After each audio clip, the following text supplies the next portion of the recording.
지난번 시간에는 우리 그 출애굽기부터 레위기 15장까지 했잖아요, 그죠? 근데 우리 하나님이 말씀하시기에 내가 율법이나 선지자를 폐하러 오는 것이 아니라 그것을 완전케 하려고 오셨다. 그 다음에 성막도 있고, 그 다음에 제사도 있습니다, 그죠? 특히 우리 출애굽기 1장부터 40장까지 있는데, 출애굽기에서 보면은 1장부터 18장까지는 주로 하나님은 누구신가? 그걸 말씀하고 계시고요. 그 다음에 19장부터 24장까지는 주로 율법입니다. 율법. 근데 율법이 우리 구약에는 뭘 먹고 뭘 먹지 말고 또 여러 가지 복잡한 것이 있잖아요. 뭐는 깨끗하고 뭐는 부정하고 등 여러 가지가 있는데 그것이 우리가 신약에 와서는 복음으로 완전히 바뀌어졌다. 이렇게 보세요. 그러니까 완전한 것은 바로 예수 그리스도로 말미암아 완전한 것이 된다. 그래서 율법이 복음으로 대치가 됐고, 그 다음에 성막도 너무너무 복잡하잖아요, 그죠? 성막이 너무너무 복잡합니다. 그래서 그거를 바로 교회에서 특히 사도 바울께서 뭐라 그랬냐면 우리 교회의 머리는 뭐예요? 교회의 머리는 바로 예수 그리스도고 우리는 교회의 몸의 지체라 그랬습니다. 이 지체라고 하는 것은 다 똑같다. 다 귀하다. 그리고 단 그 기능이 서로 틀릴 뿐이다. 그거죠. 그러니까 우리가 성막이, 그 복잡한 그 성막이 교회로 딱 이제 탈바꿈했다. 그렇게 보시고요. 그렇다고 해서 성막이 필요 없다. 그건 아닙니다. 율법이 필요 없다. 선지자가 필요 없다. 그런 것이 아니라 선지자도 예를 들어서 미가 5장 2절에 보면 베들레헴에서 태어나신다라고 약 600년 전, 700년 전에 예언을 하셨는데 700년 후에 정확하게 베들레헴에서 태어나셨다. 그것이 완전하게 된 것이다. 그런 면으로 봐서는 율법을 완성한 것이 복음이고 성막을 완성한 것이 교회이고 그 다음에 제사도 너무너무 복잡하잖아요, 그죠? 번제가 있고 소제가 있고 화목제가 있고 속죄제가 있고 속건제가 있고 또 드리는 방법도 번제로 있고 그 다음에 요제가 있고 이 히브가 있고 그 다음에 웨이브가 있고 말이죠. 너무너무 복잡해요. 그 다음에 데일리 번트 오퍼링이 있고 말이죠. 너무너무 복잡한데 그것이 예배로 다 함축이 됐다. 그렇게 보세요. 그래서 예배는 예를 들어서 하나님은 무엇이니? 하나님은 영이시니 우리 예배 드릴 자가 어떻게 예배 드려요? 영과 진리로 예배 드린다. 딱 그걸로 함축이 된다. 그러니까 영은 뭡니까? 영은 우리가 영혼육 할 때 하나님의 영을 얘기하는 거예요. 그러니까 예배 드리는 것 자체는 일단 영적인 예배를 드려야 된다 이 말이죠. 그러니까 영과 그 다음에 진리라고 그랬습니다. 진리는 뭐예요? 하나님의 말씀이에요. 그러니까 이 교회에서는 하나님의 말씀으로 예배가 드려져야지 일반적인 세상 철학이나 심리학 이런 걸로 하는 거는 도움은 된다 할지라도 그것이 예배의 본질은 될 수가 없습니다. 그러니까 우리가 예배는 하나님은 영이시니 예배 드릴 자는 영과 진리로 예배 드려야 된다. 그래서 영과 진리가 뭐냐? 결국은 고린도전서 14장 26절에 보니까 바로 우리가 예배 드릴 때는 찬송시도 있고 그 다음에 가르치는 말씀도 있고 성경 공부도 있고 그 다음에 선포하는 계시도 있고 그 다음에 기도하는 방언도 있고 그 다음에 우리가 서로 믿음을 아주 곤곡해 좀 더 아주 확실하게 하기 위해서 서로 권면하는 바로 통역함도 있다. 예언도 있다. 이렇게 말씀을 드렸습니다. 그러니까 제사는 그 복잡한 제사는 제물도 굉장히 복잡하잖아요, 그죠? 이러한 경우는 이걸 드리고 이렇게 방법도 굉장히 복잡하고 그런데 그것이 바로 이제는 예배로 아주 신령과 진정으로 예배 드릴 수 있게 그렇게 했다 하는 겁니다. 그래서 우리 지난번에는 레위기 15장까지 했고요. 우리 레위기 16장부터는 지난번에 안 한 것도 있고요. 그래서 대개 또 레위기 후반에 보면은 그 복잡한 것 중에서 절기를 좀 복잡해 하더라고요. 그래서 우리 교재 구약 28페이지를 보겠습니다. 구약 28페이지를 보면 거기에 파란 걸로 우리 넘버링이 구약 28로 됐고 일렬번호로는 66페이지입니다. 일렬번호로 66페이지, 그 다음에 구약 28페이지 보면은 거기에 7대 절기가 나와요. 그죠? 그러면서 day 나오고, 그 다음에 year가 나오고, 그 다음에 7절기가 나옵니다. 근데 먼저 day를 보면은 우리가 보통 일반적으로 모든 날 중에서 가장 중요한 날, 유대인들이 가장 중요한 날은 역시 안식일입니다. 안식일. 안식일이 참 복잡해요. 그죠? 지금으로 따지면 이게 토요일입니다. 그러나 신약에 와서는 안식일이 뭐예요? 주일로 바뀌었죠. 네, 그렇습니다. 그래, 안식일이 있고요. 또 하나 날이 또 중요한 것이 있는데 그거는 바로 우리가 조금 이따 할 대속죄일입니다. 이렇게 날은 요 두 개만 알고 계시면 될 것 같아요. 날은, 데이는. 그래서 안식일, 대속죄일. 대속죄일은 제가 좀 이따 설명을 해드리도록 하고요. 그 다음에 이어가 있습니다. 연이 있는데 안식일과 마찬가지로 안식년. 그러니까 요것도 맨 마지막 날 하루를 하나님께 드리는 나라네요. 그 다음에 안식년도 매 7년마다 종들이 다 이렇게 안식년을 갖습니다. 그 다음에 안식년이 있고 그 다음에 희년이 있어요. 요거는 맨 끝에 50년째 되는 완전 자유함을 받는 그런 것이 우리 희년이고요. 50년째. 그래서 날은 안식일, 대속죄일 아시면 될 것 같고 그 다음에 연은 안식년하고 희년. 요 네 가지만 대충 알고 있으면 그렇게 큰 문제가 되지는 않을 것 같아요. 그 다음에 이제 우리가 좀 복잡한 것이 이제 7대 절기인데 그 7대 절기가 1번부터 3번까지 있는데 1번이 먼저 6월절이죠. 그죠? 그 다음에 두 번째가 뭐죠? 무교절이고요. 그 다음에 세 번째가 뭐죠? 초실절이고요. 그 다음에 네 번째 칠칠절이 있고요. 그 다음에 다섯 번째 나팔절, 그 다음에 대속죄일이 있고요. 그 다음에 뭐죠? 장막절, 뭐 이렇게 수장절 이렇게 있습니다. 그죠? 그렇게 해서 7개인데 우리가 6월절을 많이 알아요. 그죠? 6월절은 그 애굽에 출애굽하기 위해서 맨 마지막 재앙이 바로 6월절입니다. 그죠? 6월절은 대략 어떻게 되냐면 이 달력이 이스라엘 달력하고 우리가 쓰고 있는 우리 달력은 뭐냐면 로만 그 달력입니다. 그래서 우리가 쓰고 있는 거는 양력이고 또 우리나라 옛날 조상들이 쓰고 계셨던 거는 음력입니다. 그러니까 각 지역마다 그 양력을 쓰고 혹은 음력을 쓰고 또 이스라엘 사람들은 이스라엘 달력을 썼고 이랬거든요.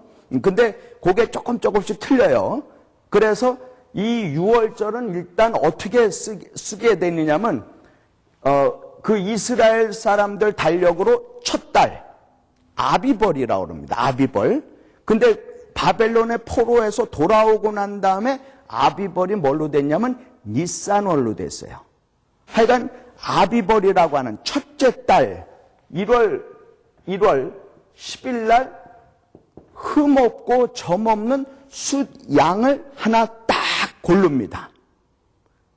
골라요.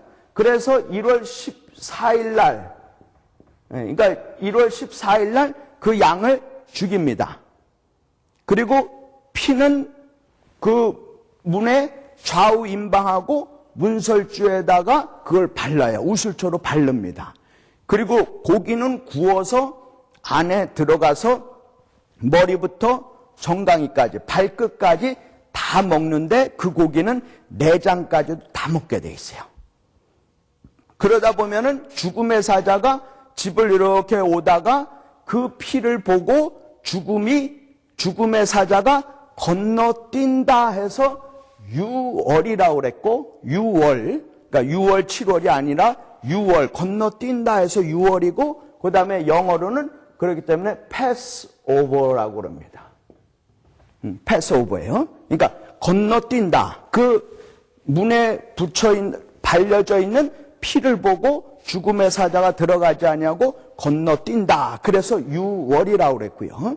그러니까 그 피를 그 안에, 집 안에 있는 사람과 집 밖에 있는 사람의 차이는 뭐냐? 집 밖에 있는 사람은 아무리 자기가 구제를 많이 하고 방생을 많이 하고 뭐 기도를 많이 했다 할지라도 그 피 밖에 있기 때문에 그 사람은 아무리 잘나도 죽는 겁니다.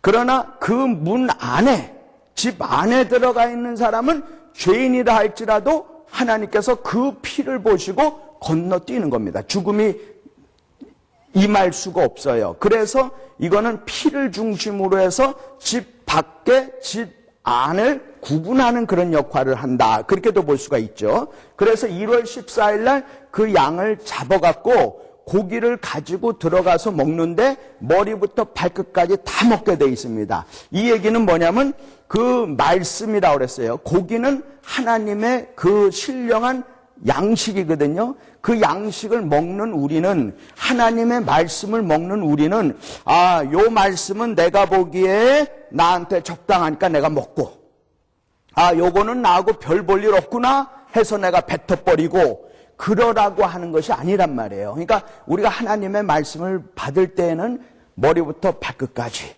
모든 내장까지, 콩팥까지 다 먹는 거란 말이죠. 그러니까 불행하게도 예수님께서 믿는 사람들에게 이러한 표적이 따르느니 저희가 내 이름으로 뭐예요? 귀신을 내어 쫓고라고 되어 있습니다. 그런데 어떤 신학자들 얘기는 귀신은 옛날에만 있었고 지금은 없다라고 얘기하는 분들이 있어요. 그렇다고 해서 그런 귀신을 내어 쫓으라고 예수께서 부활하시고 난 다음에 제자들한테 아주 당부해 갖고 말씀하셨는데 이거는 필요 없다라고 발라버리면은 던져버리면 그것은 유월절에 하나님의 말씀을 먹는 것이 절대로 아니란 말이에요. 그러니까 하나님의 영의 말씀을 받는 우리의 마음의 자세는 그 유월절 어린 양의 모든 고기를 처음부터 끝까지 다 먹는 것 같이 이 말씀만큼은 다 먹어라 이거예요. 응? 그리고 그 뼈도 꺾지 말라고 돼 있어요. 꺾지 말라는 얘기는 타협하지 말라는 겁니다. 우리가 무슨 얘기가 조금 들려요. 그러면 가만히 있어, 내가 그래야지라고 마음이 솔깃해지거든요. 그래서 우리가 성경을 읽고 신앙생활을 하는 거는 모 아니면 도가 돼야지 걸 되면 조금 위험한 것 같아요.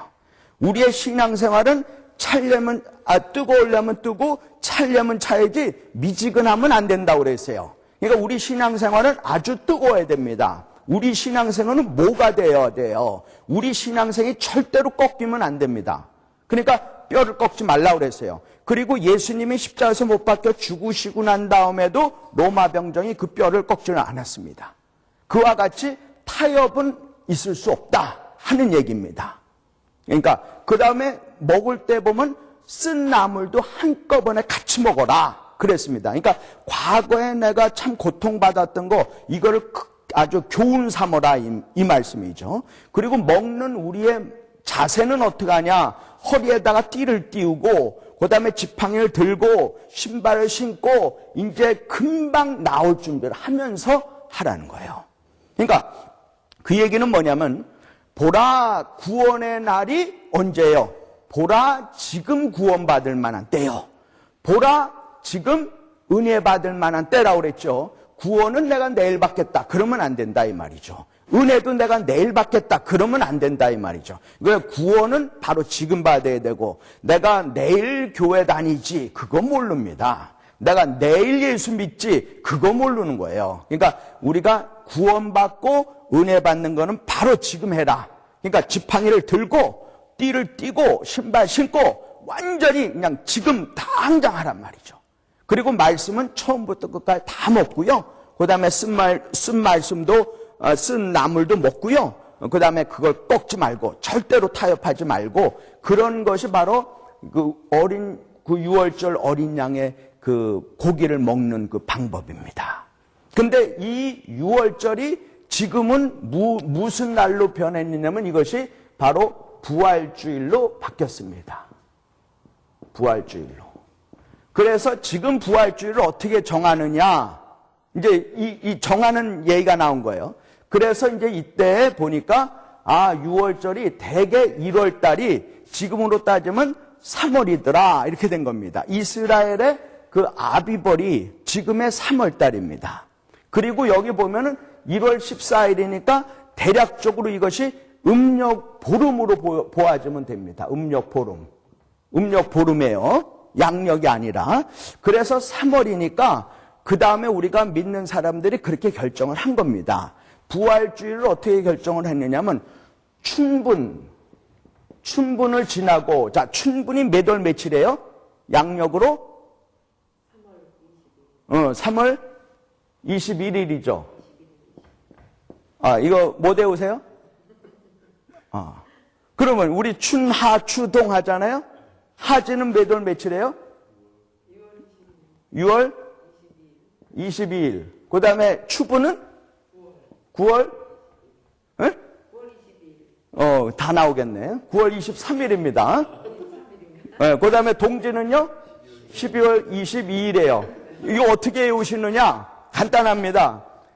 춘하, 추동이니까 3, 6, 9, 12예요.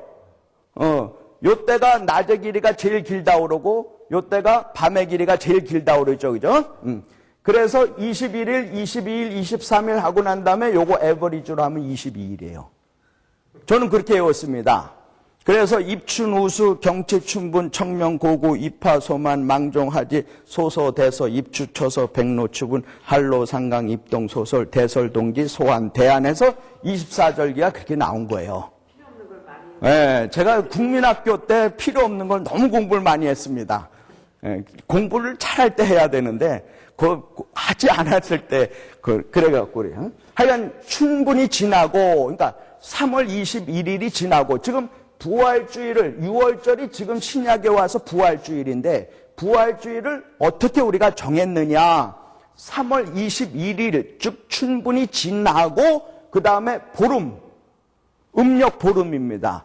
음력 보름이 지난 때에 그 해당하는 주일을 부활주일로 결정한 거예요.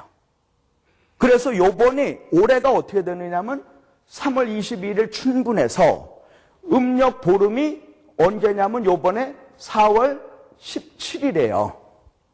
그러니까 굉장히 늦게 됐습니다. 요번엔 굉장히 늦게 됐어요. 그래서 4월 17일이 불행하게도 주일입니다. 그러니까 이 주일을 지나고 첫 번째 맞는 주일이 부활주일이에요. 그래서 올해는 부활주일이 4월 24일로 된 겁니다. 4월 24일로. 그러니까 이렇게 하기로 결정을 한 거예요.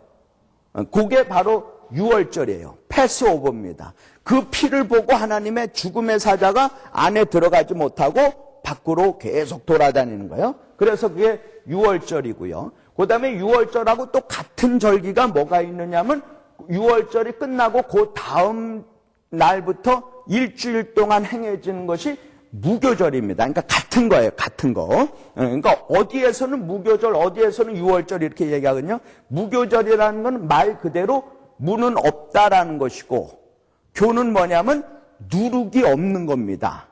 그래서 무교절에는 누룩이 없는 빵을 먹는 날이에요. 일주일 동안. 그러니까 보통 그 유대인들은 유교빵을 먹거든요. 누룩이 있는 걸 먹습니다. 발효시키고 이렇게 하기 위해서. 근데 그러니까 죄가 없는 상태로 일주일을 지나라, 먹어라. 이 얘기죠. 그 다음에 초실절, 요거 같습니다. 초실절이라고 하는 거는 처음 열매를 맺은 거예요. 그러니까 예수께서 십자가에서 못 박혀 죽으시고 부활하심으로 말미암아 뭐가 됐어요? 첫 열매가 됐잖아요. 그래서 첫 열매가 됐다고 그래서 그걸 갖다 초실절이라고 그렇게 얘기합니다. 영어로는 처음이니까 first. 그걸 맺는다 해서 first fruit입니다. feast of first fruit 이렇게 되는 거예요. 그렇게 되는 거예요. 그래서 요거를 우리가 부활주일, 지금 신약으로 보면 우리가 부활주일로 하고요. 그 다음에 77절이라는 것이 있습니다. 77절은 수학을 완전히 완성하는 거예요. 끝내는 거를 77절이라는데 말 그대로 77입니다. 77. 77이 49죠. 네, 그래서 7번째, 그러니까 부활주일이 되고 난 다음에 7번째의 그 날을 우리가 77절이라고 그러는데 이것이 신약에 와서 무슨 절이냐면 이것이 그 유명한 오순절입니다. 그러니까 7번째 되는 그 주일이에요. 오순절날 무슨 일이 일어났죠? 사도행전 2장에 보니까 하늘로부터 강하고 급한 바람이 있고 그 다음에 불의 혀가 같이 막 갈라지는 그것이 있으면서 저들이 다 성령 충만함을 받고 방언으로 다 얘기를 했습니다. 그죠? 오순절이 그야말로 성령 강림 주일이다. 지금의 그렇게 보시면 좋겠고요. 그 다음에 이제 나팔절하고 대속죄일하고 장막절 이것이 다 똑같은데 7월 1일 날, 그러니까 이스라엘 달력으로 7월 1일 날 나팔을 빰빰빰빰빰빰 붑니다. 우리가 이제 성회, 거룩한 성회로 모인다 해서 거룩한 성회로 모이니까 나팔절을 7월 1일 날 불어요. 이스라엘 달력으로 7월 달에. 그 다음에 대속죄일이 있는데 이것은 7월 10일 날, 7월 14일인가요? 7월 10일인가? 10일. 7월 10일 날 이제 그야말로 모든 이스라엘의 모든 사람들의 죄를 대제사장이 하나님한테 들어가서 하나님하고 딱 죄 사함을 받는 그런 날입니다. 그래서 이날은 아주 날 중에서 가장 귀한 날이 대속죄일인데 1월 10일이 되기 일주일 전부터 대제사장과 제사장들은요, 일주일 전부터 경건하기 위해서 집에서 떠나갔고요, 성막에 거합니다. 거해갖고 결국은 그 사람들이 일주일 동안 아주 경건한 생활을 해요. 그래갖고 대속죄일이 딱 되잖아요. 그러면 대속죄일이 되면은 일단 대제사장과 제사장을 위해서 숫송아지 하나를 준비하고요. 그 다음에 보통 일반 백성들의 죄를 위해서 염소를 2마리를 일반적으로 준비를 합니다. 그래서 일단 대속죄일이 되면 그 대제사장과 제사장들은요, 복장이 화려한 그 대제사장의 복장을 다 벗어 던지고 면류관, 이 관도 다 세마포로, 띠도 세마포로, 속옷도 세마포로 이걸로 다 갈아입습니다. 아주 평범한 옷으로. 세마포 옷은 뭐냐? 바로 성도들의 착한 행실이다 그랬습니다. 그래갖고 다 그렇게 갈아입고 난 다음에 대제사장이 그 성막이 있잖아요. 그죠? 성막이 있는데 요 성막에 성소가 있고 지성소가 있잖아요.